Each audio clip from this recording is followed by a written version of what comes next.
आज तू काहीच बोलू नकोस. आज फक्त मला बोलू दे.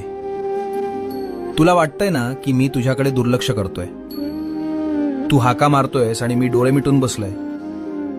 तू म्हणतोस ना, स्वामी मी तुमचं काय वाकडं केलं, माझ्याच नशिबात हे का. बाळा, तुला ते संकट दिसतंय, पण त्या संकटात मी तुला वाचवण्यासाठी काय सोसलंय हे तुला कसं सांगू. तुझ्यावर येणारा तो घाव मी माझ्या हातावर झेललाय. तुझा माझ्यावरचा राग सुद्धा मला गोड वाटतो रे, कारण त्या रागाच्या मागे तुझं माझ्यावरचं प्रेम दडलंय. हे बघ, जगाला वाटत असेल की तू हरलायस, पण जोवर माझी नजर तुझ्यावर आहे तोवर तुला हरवण्याची ताकद काळामध्ये सुद्धा नाही. भिऊ नकोस, मी तुझ्या पाठीशी आहे.